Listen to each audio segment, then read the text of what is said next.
Assalamualaikum warahmatullahi wabarakatuh. Dan ini adalah kisah Nabi Musa dan perempuan cantik pezina. Pada suatu senja yang lenggang, seorang wanita Bani Israel berjalan terhuyung-huyung. Pakaiannya serba hitam menandakan bahwa ia berada dalam duka cita yang mencekam. Kerudungnya menangkup rapat hampir seluruh wajahnya, tanpa rias muka atau perhiasan menempel di tubuhnya. Kulit yang bersih, badan yang ramping, dan roman mukanya yang ayu tidak dapat menghapus kesan kepedihan yang tengah merusak hidupnya karena zina. Ia melangkah terseret-seret mendekati kediaman rumah Nabi Musa alaihi salam. Diketuknya pintu pelan-pelan sambil mengucapkan salam. Maka terdengarlah ucapan dari dalam, "Silahkan masuk." Perempuan cantik itu lalu berjalan masuk sambil kepalanya terus menunduk. Air matanya berderai tatkala ia berkata, "Wahai Nabi Allah, tolonglah saya, doakan saya agar Tuhan berkenan mengampuni dosa keji saya." "Apakah dosamu?" tanya Nabi Musa terkejut. "Saya takut mengatakannya," jawab wanita cantik itu. "Katakanlah, jangan ragu-ragu," desak Nabi Musa. Maka perempuan itu pun terpatah bercerita, "Saya telah berzina." Mendengar itu, kepala Nabi Musa alaihissalam terangkat, hatinya tersentak. Perempuan itu meneruskan, "Dari perzinaan itu saya pun hamil. Setelah anak itu lahir, langsung saya cekik lehernya sampai tewas," ucap wanita itu seraya menangis sejadi-jadinya. Nabi Musa alaihissalam berapi-api matanya. Dengan muka berang ia menghardik. "Perempuan bejat, enyah kamu dari sini, agar siksa Allah tidak jatuh ke dalam rumahku karena perbuatanmu. Pergi!" teriak Nabi Musa alaihissalam sambil memalingkan matanya karena jijik. Perempuan berwajah ayu itu dengan hati bagaikan kaca membentur batu, hancur luluh, segera bangkit dan melangkah surut.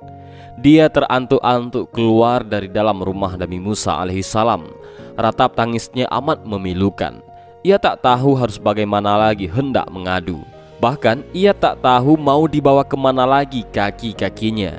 Bila seorang nabi saja sudah menolaknya, bagaimana pula manusia lain bakal menerimanya?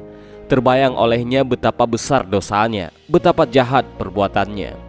Malaikat Jibril pun turun mendatangi Nabi Musa alaihissalam. Sang Ruhul Amin Jibril lalu bertanya, "Mengapa engkau menolak seorang wanita yang hendak bertobat dari dosanya? Tidakkah engkau tahu dosa yang lebih besar daripadanya?" Nabi Musa alaihissalam pun terperanjat. Dosa apakah yang lebih besar dari kekejian wanita penzina dan pembunuh itu? Maka Nabi Musa alaihissalam dengan penuh rasa ingin tahu bertanya kepada Jibril, "Betulkah ada dosa yang lebih besar daripada perempuan yang nista itu?" Tanyanya. "Ada," jawab Jibril dengan tegas. "Dosa apakah itu?" tanya Musa alaihissalam kian penasaran. Jibril menjawab, "Orang yang meninggalkan salat dengan sengaja dan tanpa menyesal, orang itu dosanya lebih besar daripada 1000 kali berzina." Sambil terkaget mendengar penjelasan ini, Nabi Musa alaihissalam kemudian memanggil wanita tadi untuk menghadap kembali kepadanya. Ia mengangkat tangan dengan khusyuk untuk memohonkan ampunan kepada Allah untuk perempuan tersebut. Nabi Musa alaihissalam menyadari orang yang meninggalkan salat dengan sengaja dan tanpa penyesalan adalah sama saja seperti berpendapat bahwa salat itu tidak wajib dan tidak perlu atas dirinya. Berarti ia seakan-akan menganggap remeh perintah Tuhan, bahkan seolah-olah menganggap Tuhan tidak punya hak untuk mengatur dan memerintah hambanya. Sedang orang yang bertobat dan menyesali dosanya dengan sungguh-sungguh berarti masih mempunyai iman di dadanya dan yakin bahwa Allah itu berada di jalan ketaatan kepadanya. Itulah sebabnya Tuhan pasti mau menerima kedatangannya.